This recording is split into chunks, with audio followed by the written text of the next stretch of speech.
The Federal Motor Carrier Safety Administration, or FMCSA, regulations are designed to protect consumers involved in interstate moves.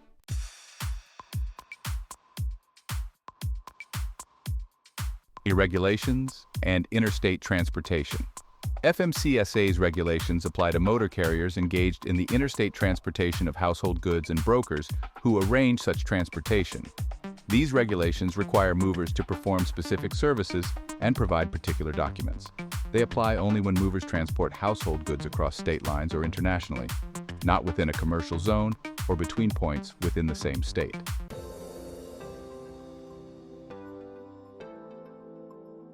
Legitimate movers and brokers.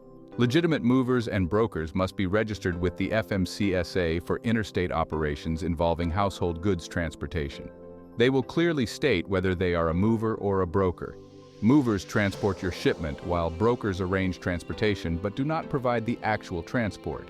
Before your move, household goods brokers or movers must provide you with a written estimate, the ready-to-move brochure either as a physical copy or a hyperlink, information about the mover's arbitration program, written notice about access to the mover's tariff, the process for handling claims, avoid brokers and movers that are not registered with FMCSA, or refuse to perform a physical survey of your household goods. If payment in cash is required, retain all receipts and supporting documents.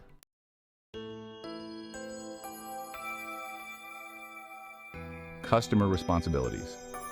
As a customer, your responsibilities include reading all moving documents issued by the mover or broker, being available during pickup and delivery or appointing a representative if unavailable, promptly notifying your mover of any changes to your shipment, like move dates or additional items, making payments as agreed based on the bill of lading, and filing claims for loss, damage, or delays promptly if necessary.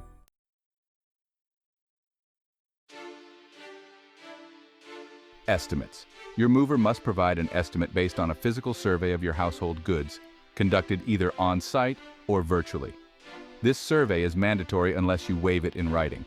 FMCSA requires written estimates for all shipments. Verbal quotes are not official. The written estimate must include all charges, transportation, accessorial, and advance charges, be dated and signed by both you and the mover. The estimate will also outline 2 liability coverage options: full value protection and waiver of full value protection, which is released value of 60 cents per pound per article.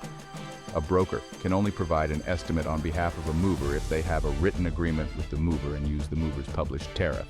Estimates can be modified due to changed circumstances before loading, but not after.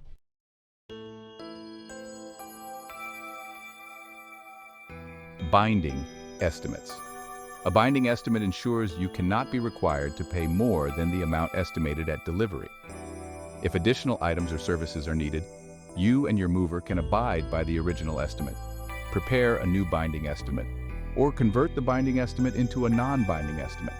If unforeseen circumstances arise, such as elevators, stairs, or parking permits, additional expenses may be billed within 30 days of delivery. Charges for impracticable operations are due at delivery, but cannot exceed 15% of all other delivery charges. The remaining balance is billed with payment due in 30 days. If you cannot pay the full charges at delivery, your shipment may be placed in storage at your expense.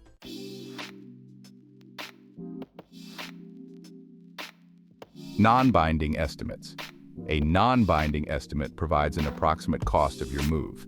It must be in writing and clearly describe the shipment and services.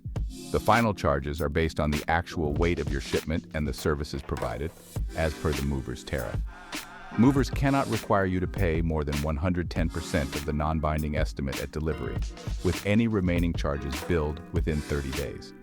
On the day of pickup, if there are additional items, the mover must reaffirm the non-binding estimate or prepare a new one.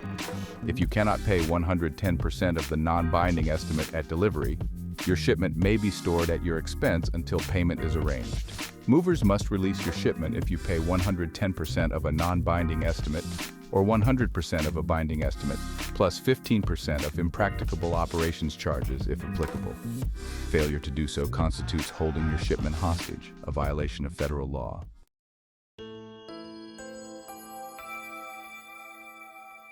Your mover is legally responsible for any loss or damage that occurs during the transportation of your shipment and any related services listed on the bill of lading. The Surface Transportation Board's Released Rates Order governs the extent of this liability. You can find the current Released Rates Order on the Surface Transportation Board's website at this link. Additionally, movers may offer separate third-party liability insurance for sale, though it is not mandatory. All moving companies must assume liability for the value of the household goods they transport, with 2 levels of liability applicable to interstate moves: full value protection and waiver of full value protection, also known as released value. It's important to understand the costs and protection levels associated with each.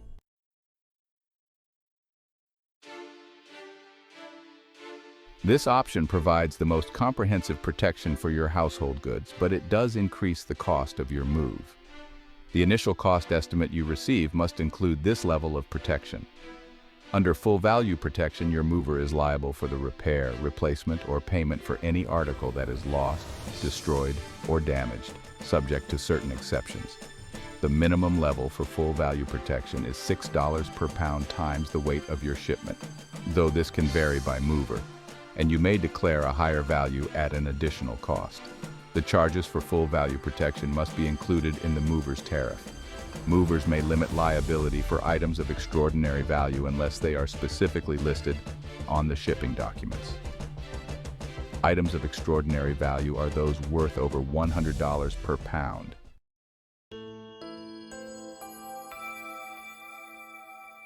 Released value offers minimal protection and is the most economical option since it is free. Under this option, the mover's liability is limited to 60 cents per pound per article. For example, if a 10-pound stereo component valued at $1,000 is lost, the mover is liable for no more than $6, which is 10 pounds times 60 cents.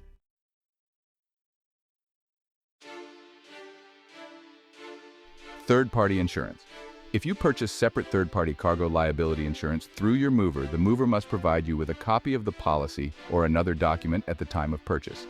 If they fail to do so, they are liable for any claims resulting from their negligence.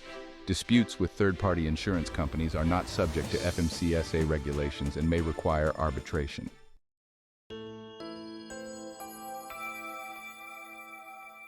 Arbitration Program. Movers conducting interstate moves must offer an arbitration program, an alternative dispute resolution method using an independent third party. If you request arbitration, the mover must cover claims of $10,000 or less. For claims over $10,000, the mover is only required to cover claims if they agree to arbitration.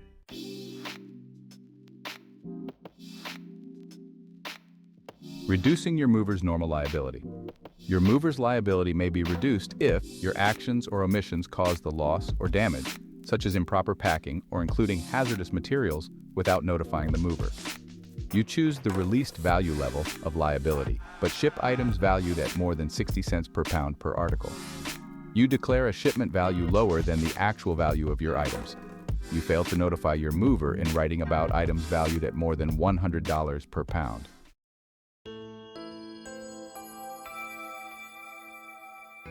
Loss and damage claims. Despite precautions, items can be lost or damaged during a move. You have the right to file a claim within 9 months of delivery or the expected delivery date if the shipment is lost. Claims must be submitted in writing to your mover or their third party. Movers have 30 days to acknowledge receipt and 120 days to provide a resolution. They may request 60-day extensions if necessary, but must notify you in writing.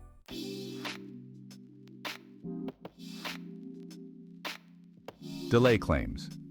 Delay claims apply when you have a guaranteed pickup and delivery service. The bill of lading will outline penalties or per diem entitlements for delays.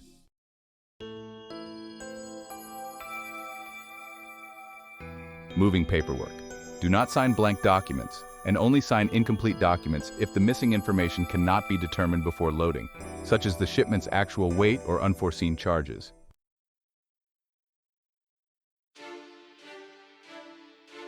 Inventory. Your mover must prepare an inventory of your shipment, usually at the time of loading. Both you and the mover must sign each page of the inventory. Ensure the inventory is accurate and complete, and note any disagreements. Upon delivery, if items are missing or damaged, the inventory will help support your claim. Keep a copy of the inventory with your bill of lading as your receipt for the shipment.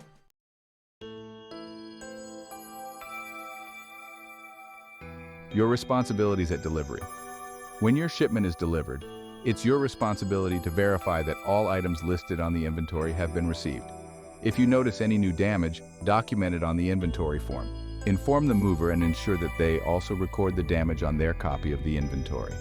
After the entire shipment has been unloaded, the mover will ask you to sign their copy of the inventory to confirm that you received all the items listed. Do not sign until you have confirmed that the inventory is accurate and any notations regarding missing or damaged items have been made. Movers are not allowed to ask you to sign documents that release them from all liability for loss or damage to the shipment in exchange for delivery.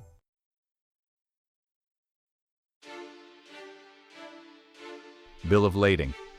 By law, your mover must prepare a bill of lading for your shipment.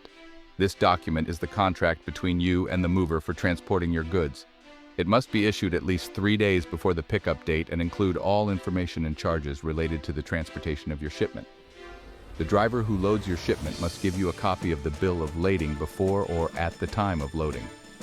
Keep this document safe until your shipment is delivered, all charges are paid, and any claims are settled. It's your responsibility to read and understand the bill of lading before signing it. If you disagree with any part of it, do not sign until you are satisfied it is correct. The bill of lading identifies the mover and specifies when the transportation will occur. Ensure that the sections noting the pickup and delivery dates are complete and accurate. It also details the payment terms and the maximum amount required at delivery for shipments under a binding estimate. For non-binding estimates, the final charges will be determined after weighing the shipment.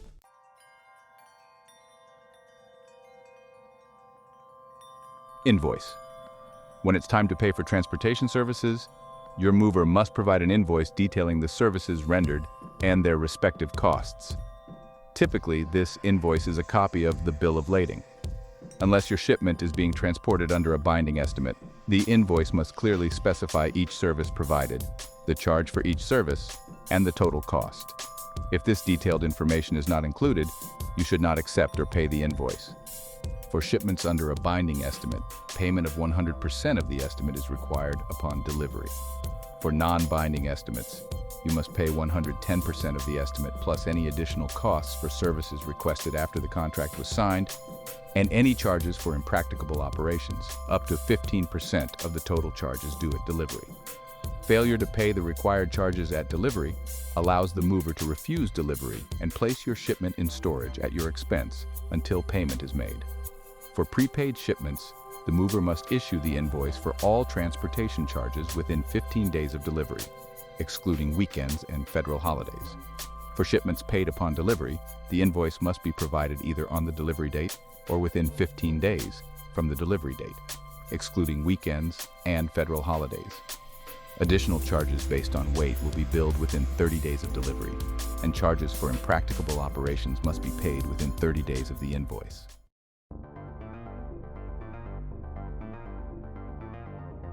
Weight tickets.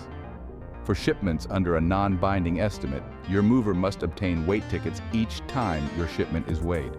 Each ticket must be signed by the weighmaster. If both weighings are done on the same scale, one ticket can cover both weighings. These weight tickets must be included with the invoice and must have 1. The full name and location of the scale. 2. The date of each weighing. 3. The identification of the weight entries as tare, gross, or net weights. 4. The company or mover's identification number for the vehicle.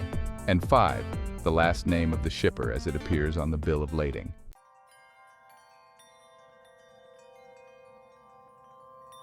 Collection of charges. Your mover must provide a truthful invoice for each shipment. At delivery, you are expected to pay 100% of the charges for a binding estimate, 2. 110% of the charges for a non-binding estimate, plus costs for any additional services requested after the contract, and charges for impracticable operations, not exceeding 15% of the total charges due at delivery. Any remaining services will be billed after delivery. Confirm in advance the acceptable payment methods with your mover. The accepted payment methods must be noted in writing on the bill of lading. Do not assume credit card payment is accepted unless specified. If If you do not pay the charges due at delivery, the mover can refuse delivery and store your shipment at your expense until payment is made. Payment is typically required before unloading at the destination, according to the bill of lading terms. For shipments transported by multiple trucks, the mover might require payment for each portion delivered, or may choose to collect all charges after the entire shipment is delivered. Verify this policy with your mover at the time of shipment confirmation. The mover can only collect charges for the portion of the shipment that was successfully delivered. For example, if a binding estimate of $1,000 was provided for 1,000 pounds and 50% of the shipment is lost, the mover can collect $500. For non-binding estimates, the mover can only collect 50% of the actual charges, up to 110% of the estimate, which would be $550.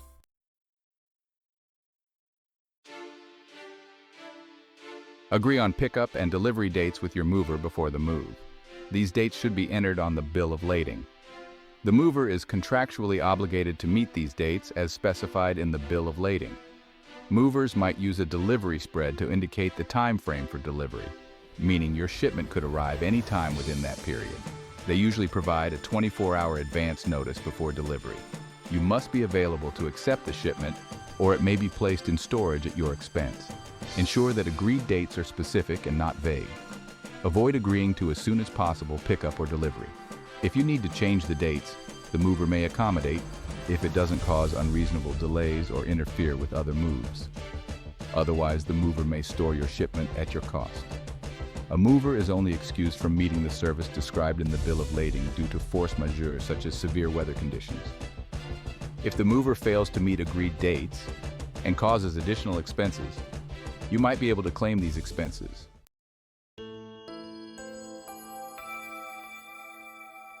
If you cannot accept delivery before the start of the delivery spread, the mover may store your shipment nearby. They must inform you immediately of the warehouse's name and address. The mover is responsible for all redelivery, handling, and storage charges until final delivery.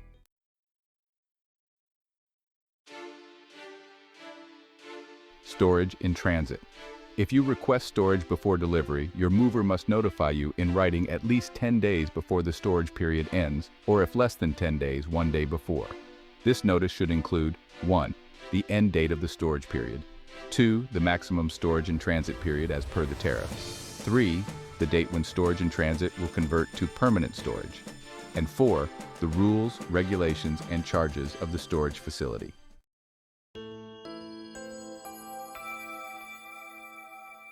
Weighing shipments. For non-binding estimates, your mover must weigh your shipment on a certified scale to determine the lawful tariff charge.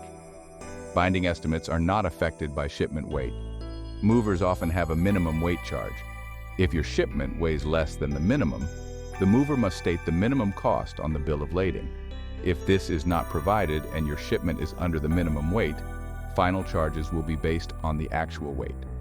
Typically, shipments are weighed at the origin city or local area, with the truck weighed before and after loading. If necessary, your shipment might also be weighed at the destination. Each weighing requires an official weight ticket signed by the weighmaster, which must accompany your copy of the bill of lading. For shipments under 3,000 pounds, weighing may be done on a certified warehouse scale. You have the right to observe the weighing, and the mover must inform you of the times and places. You may waive this right in writing. If you believe the initial weight is inaccurate, you can request a reweigh before unloading. The mover cannot charge for this reweighing, and final charges will be based on the reweigh weight, even if higher than the initial weight.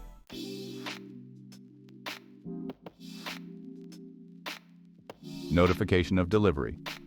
Your mover must notify you at least 24 hours before the scheduled delivery, excluding weekends and federal holidays. However, this 24-hour notice requirement does not apply in the following situations. 1. When your mover weighs your shipment at the destination. 2. When pickup and delivery span 2 consecutive weekdays, if you agree. And 3. When the maximum payment at delivery is 110% of the estimated charges, if you agree.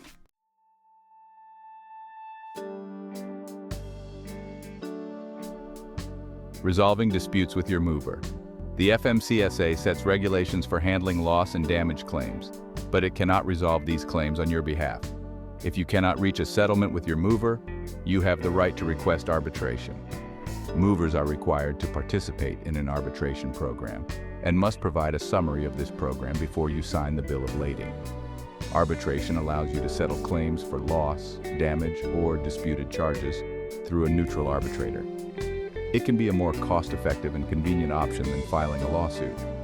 While arbitration is not mandatory, if you request it for claims of $10,000 or less, the mover must agree, and the arbitrator's decision is binding. For claims over $10,000, the mover may choose to agree to arbitration, and the decision would also be binding.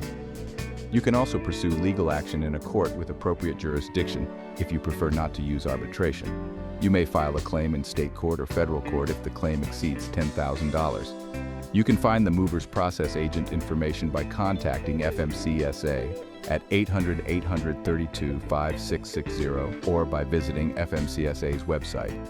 The FMCSA cannot resolve disputes between you and your mover. You must resolve loss, damage, and charge disputes yourself, based on the terms agreed upon in your bill of lading and delivery receipt. If your mover demands payment for amounts not owed, contact FMCSA immediately at 888-36-87238.